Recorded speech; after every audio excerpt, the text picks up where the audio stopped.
Welcome to episode 2 of the Unconstrained podcast, where your host, James Cawley, And Andrew Girouard. break down one major market question each week to hopefully employ our listeners with the tools to have those conversations with their clients more candidly and more confidently. Drew, fresh off a half marathon, how are we feeling? Oh, we're feeling pretty good. Definitely a little sore, but we're getting through it. Yeah. What'd we clock in at? Ran about 8:35 minute miles, so Okay. definitely did better than I was hoping to. Big shout out to resident CFA Drew Girouard. Now, Drew, we're going to start off episode 2 with the new segment we're calling Around the Horn, unaffiliated with ESPN programming. We are going to be looking at each of the CCR model portfolios, any updates that our clients might be seeing in their accounts, talk about any trades that are happening, and delve further into what's happening behind the scenes. So, Drew, why don't we start with the traditional model? Anything to note? We haven't made any changes in the traditional model recently. Typically, the only times that we will make those changes is if we see one of our managers underperforming and we believe that it will persist.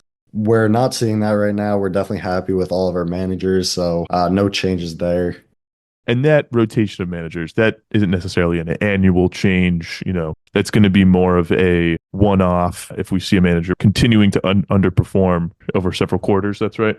Yeah, that would be correct. So the process that we use to replace a manager, or if we're evaluating a manager and we think that we might want to make some adjustments, we'll sit down with the management team, talk to them, figure out why they're underperforming, what they're seeing in the markets, and then we'll see how that aligns with our views. And if they're aligned with us and it's just a one-off thing that they're underperforming, then we'll end up giving them the benefit of the doubt and just keeping them on watch. But if it is something that we think is going to continue in the future, we'll definitely move them out of the portfolio. That all makes sense. Moving along here, looking at we'll go to low core first. Anything in a low core that our clients are seeing? We're not making any changes in low core right now. Gold has definitely been a bright spot, which we'll touch on later in the pod. But right now, low core is up about 11.3% year to date. So it's definitely performing as well as we would hope it would. Like you said, more on gold later. And rounding us out here, let's look at the strategic model. I think that's where our clients are probably seeing the most movement. Is that right?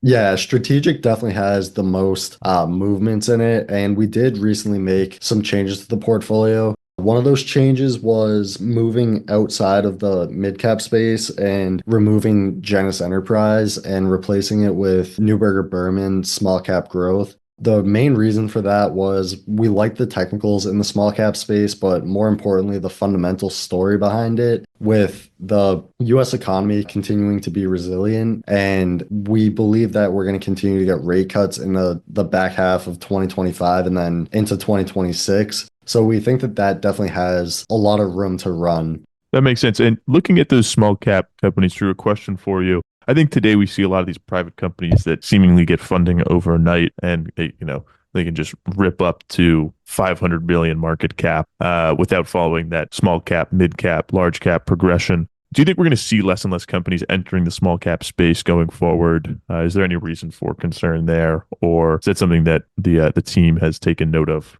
It's definitely something we've taken note of. And there are definitely unicorns out there like OpenAI and SpaceX, which are gonna IPO at close to mega cap companies, depending on who you ask, probably in that mega cap space. And like you said, the index is definitely getting smaller and smaller. There's definitely a smaller opportunity set, but we've had conversations with managers and none of them are too worried about it, at least for right now. They think that there are still plenty of opportunities for them to pick from. So we're not seeing anything that's too much cause of concern. So it's definitely something we're keeping an eye on, but it's not something we're too worried about. I got you. I got you. So maybe something, years down the line, we'll see start to take effect, but that small cap market still feels like there's opportunity there to be captured. So if that covers the small cap end of the spectrum, I want to move on to our big question of the episode, Drew. Looking at these large cap companies and some circular deal making is what we'll call it. Looking at companies like Nvidia, AMD, Oracle, Broadcom, inking these multi-billion dollar deals, including OpenAI as well. what is really going on with these mega deals? Is it companies they propping up each other's stock prices? Are they funding innovation into the future? Give me your thoughts. Yeah, so to preface this, I'm just gonna say I don't think this is a timing mechanism. I don't think that the circular deals is gonna give you any benefits to when or if the market's gonna pull back, but it definitely does give us some pause. With the Oracle deal specifically, OpenAI ended up committing $30 billion to Oracle's cloud, and the stock ran up like 30 to 40%. I don't know the exact numbers, but it definitely had a very, very good overnight run. So with that deal, OpenAI is a $500 billion company, but they're only making about 13 billion in top line revenue. So for them to come up with 300 billion, it's definitely going to be pretty tough. And then you have Oracle, which then spends money on NVIDIA chips, and then NVIDIA then funds OpenAI for them to also buy those chips from NVIDIA. So right now, I think NVIDIA agreed to give OpenAI around $100 billion. One of the biggest parts of the AI build out is buying those GPUs. So basically funding itself. And the same thing with AMD and OpenAI. So OpenAI seems to be the center of everything. Well, NVIDIA is probably the center of everything, but with a lot of the funding coming from OpenAI. So I definitely think that it could end up being bad if something does go wrong in the space. So I think it does set a lower floor. Everything is very interconnected, and we are talking about huge market cap companies. So they are very, very important to the markets as a whole. Right. And well, you said there's that, potential of a lower floor. Looking at it from the other side, these companies that are working on cutting edge AI developments, we hear all about the finish line, right? If you read, an article in the Wall Street Journal, New York Times talking about, why is all this funding going into these AI companies? It talks about, well, whoever reaches the finish line first is going to control the market. Are we so sure what the finish line actually looks like? Maybe not. But do you think there is that potential with these companies working together in the same, I don't know if they're in the same physical spaces necessarily, but working on the same projects, having that aligned motivation in product design, but also financially now too? Do you think there is that upside potential? Yeah, I definitely think that there is. I think that having all these companies sort of working together is could end up being a good thing, but it is something that we are looking at from the financial perspective. It could end up allowing breakthroughs to happen much, much faster, though. Mm-hmm. All right, now let's bring this full circle. We talked about gold, we talked about small caps, we talked about large cap, and I want to call back to 2022 when we saw equities and bonds both fall, and retail investors were left feeling like, I thought bonds were supposed to be the uncorrelated asset that went up when stocks fell. That was the impression I was under. We see gold broke 4,000 last week. We see the bond funds continuing to perform. We see equities were 13.5% on the S&P 500 year to date. Are there any uncorrelated assets now? And with all of these different types of asset classes seemingly moving up together, does that spell any reason for pause, or do you think this is just separate forces moving all of these assets up individually of each other? I definitely do think there are some separate forces, especially acting on gold. I would say gold in particular is moving for different reasons than, say, stocks and bonds. I think the stock and bond story definitely has to do with a little bit of the interest rate cuts. As rates come down, prices of bonds go up. And at the same time, the discount rate of equities also comes down, which brings prices up.